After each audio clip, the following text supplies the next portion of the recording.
Today I'm in the wood yard. We got a wood delivery and we're talking about firewood bins and mistakes that I've made. I've made a bunch. I'm going to tell you all about them so you don't make them. Here we go. So as a lot of you know, I quit stacking firewood a couple years ago. I only stack if I get paid now or if I'm doing a demonstration, something like that. But when I process my wood now, it goes into these big bins. They're on pallets on the bottom, pallets on the sides, wired together.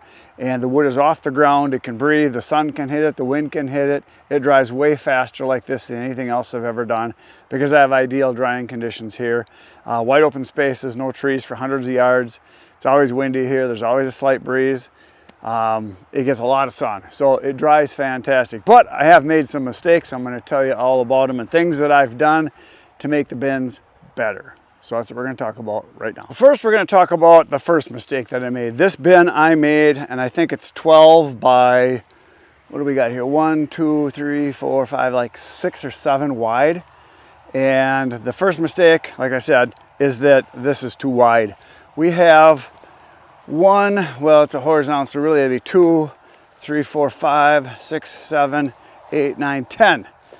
So it's 10 by 6, but it was at one time, this went out another 4 pallets that way, so there was 14 pallets wide. So very big. We had 4 semi-loads in this bin.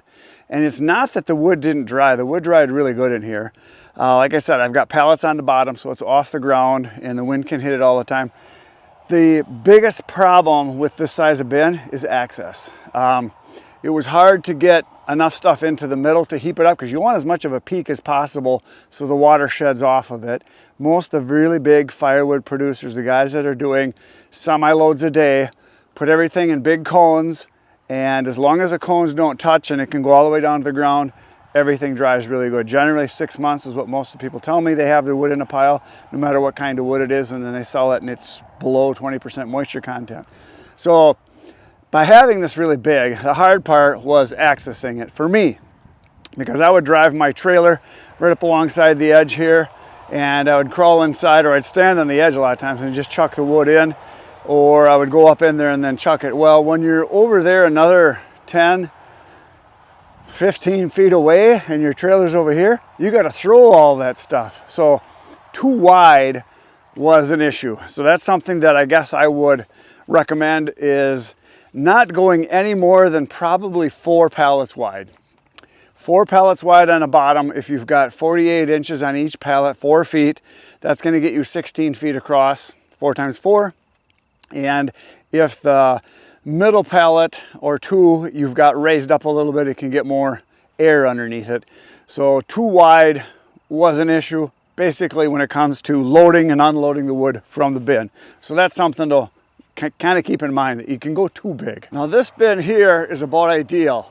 This is 3 pallets wide, and right here we got 1, 2, 3, 4, 5, 6. We got 7 long, and it's about 3 wide. Well, it is 3 wide, but the 3 wide, I'm going to go down in here so you can see. So you can see there's 3, 1, 2, 3.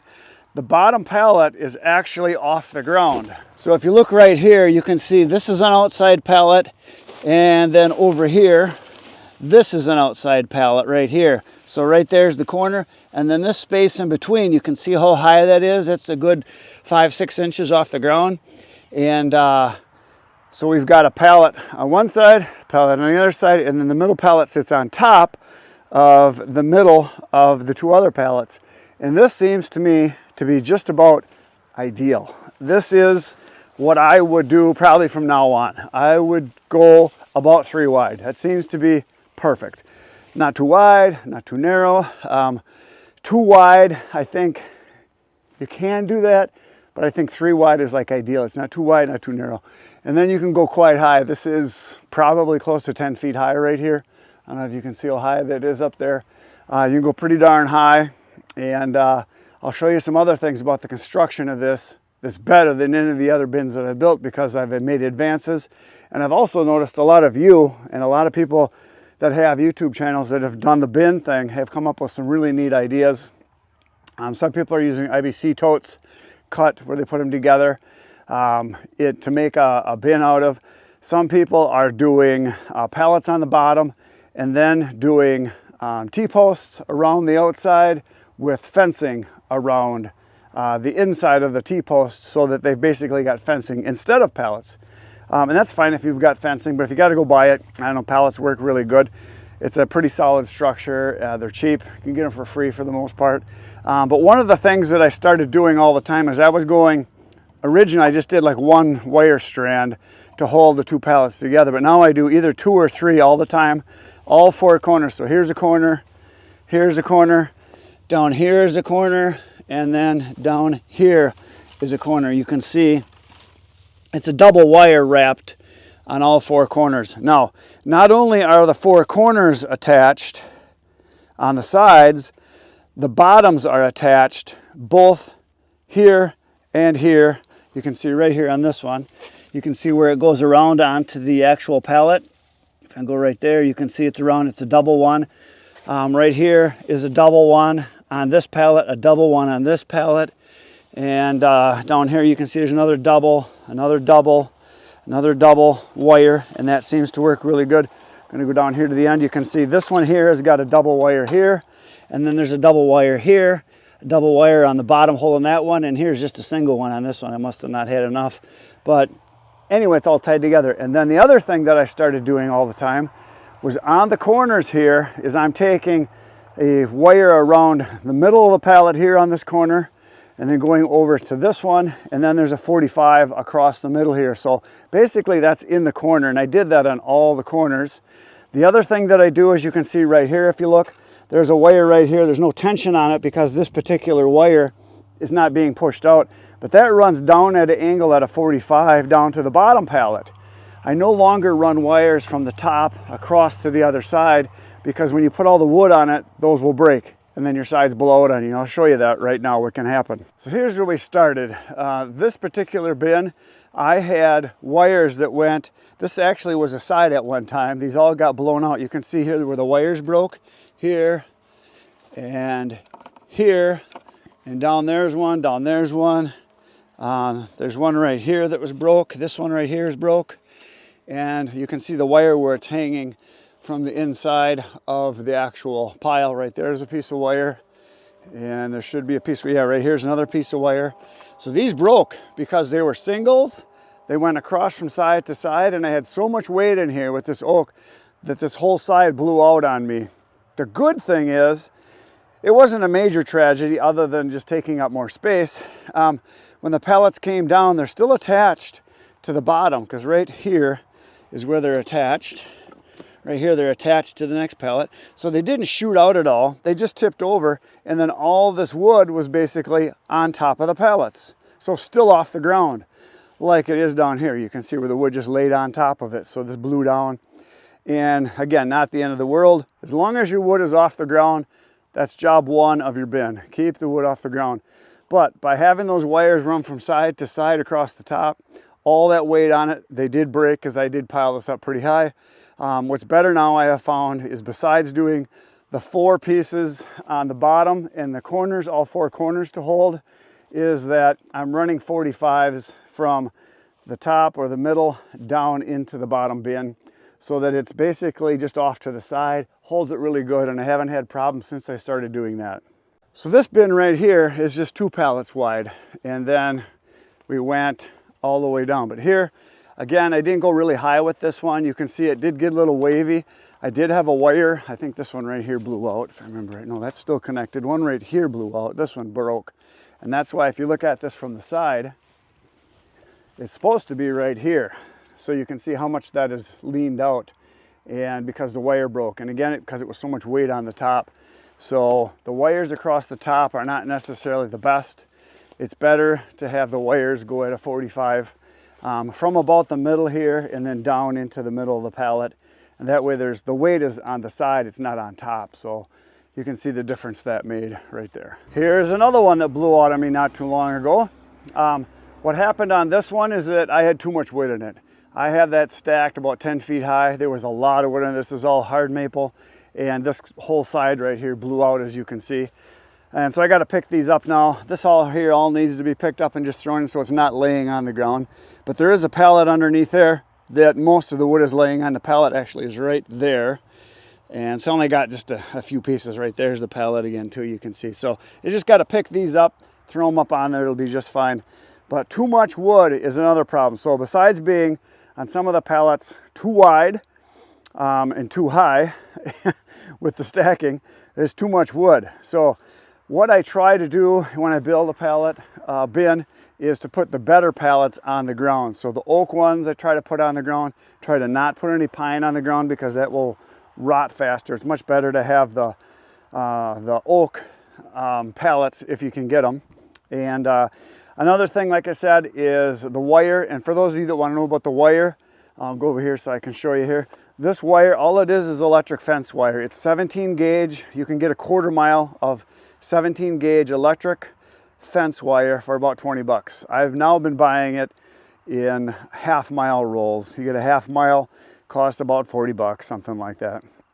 And then, like I said, do all 4 corners. So there, and then here, and then down here, and then over here, and then here again.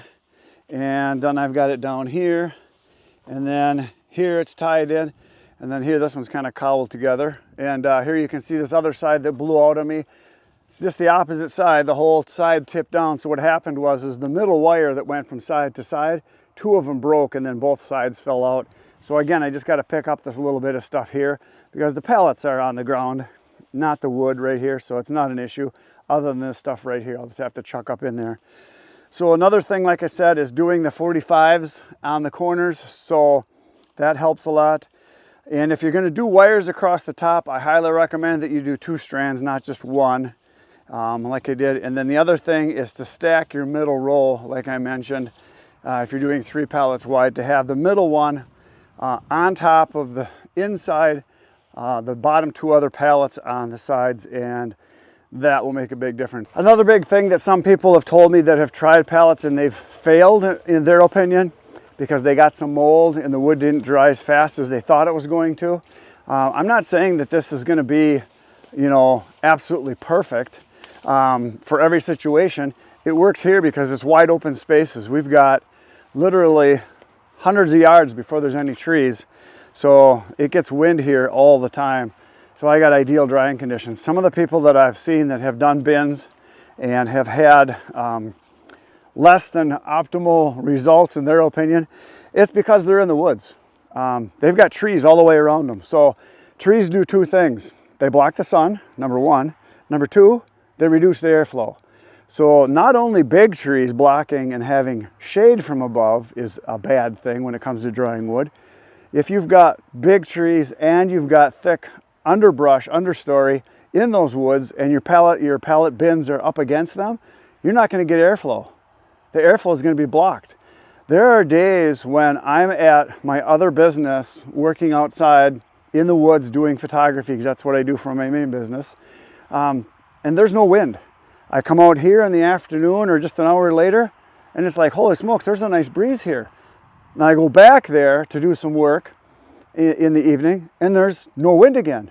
And it's not because the wind went down, it's because we've got trees all the way around our property. The trees block the wind. So airflow, sunshine, you got to have that.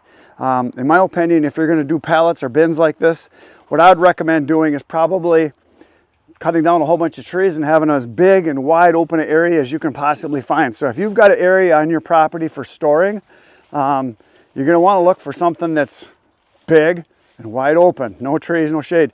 The other thing I see a lot of people do when it comes to storing their wood, especially people that stack their wood, because they want it to be neat, not take up a lot of space. And I get it. It does look nice, stacked in rows, but a lot of times they'll put it right up against the woods.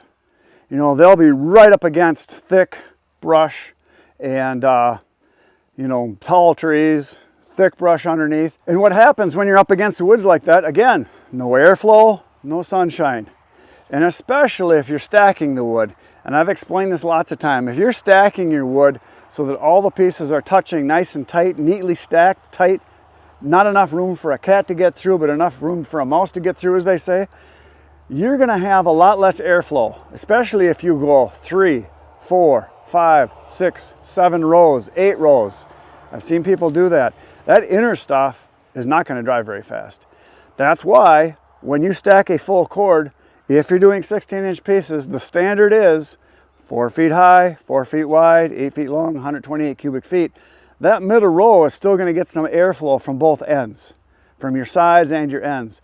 Once you go past that, you go 4, 5, 6, 7 rows and it's all packed tight together, you're not getting any airflow. You're not getting any sun hitting it. In general, loose wood takes up about 25–30% more space. And that space is air. What's happening is all those little holes and cracks that are between the wood, air's working through there. So you're going to get some drying in a loose stack that you're not going to get from a stacked pile. Some people disagree. That's their opinion, my opinion, because I've done it both ways.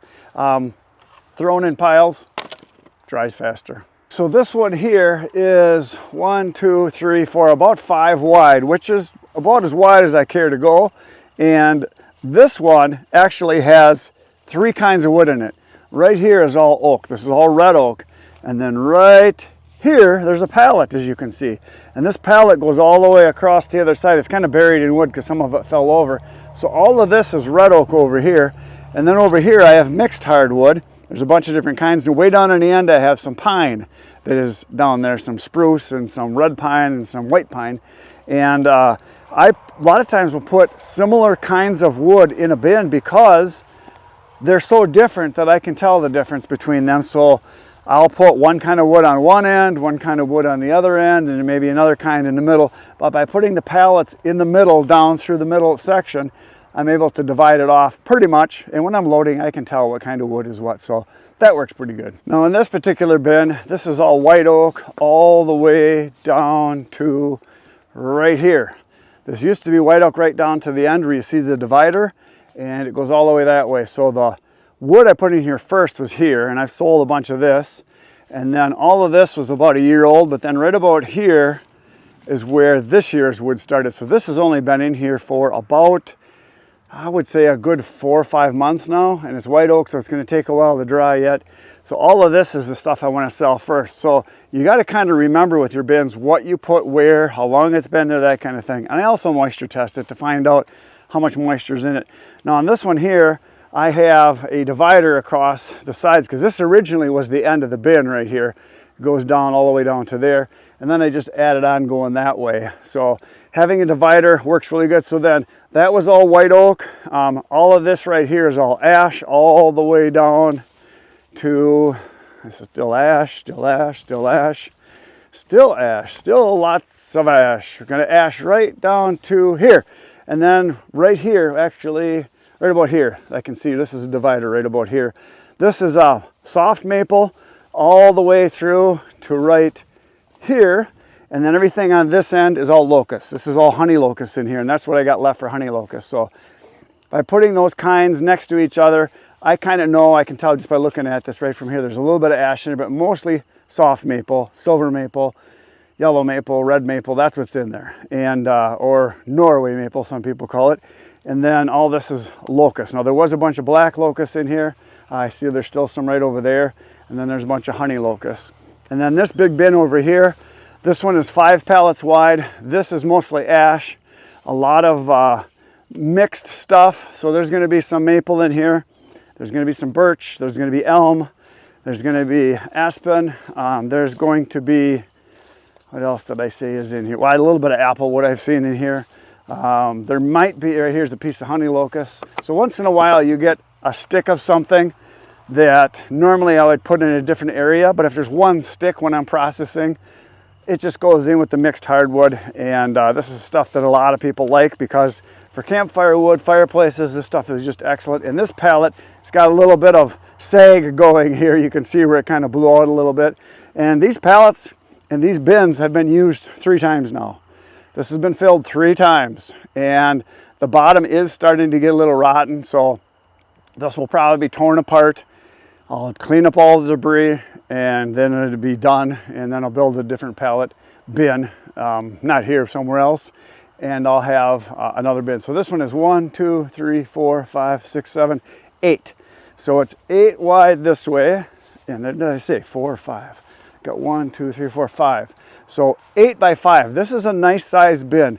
I wouldn't go much bigger than this anymore. This is plenty big.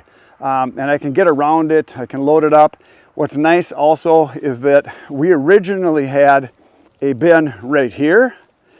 Right where you see the processor parked, there was a bin right in the middle. And what we found happened was it was hard to load wood here and get wood from here, and hard to load wood here and get wood from here, because what happens is that the pallets start to wiggle and bend, and you got enough room to drive between here with a truck and trailer, so that's not an issue.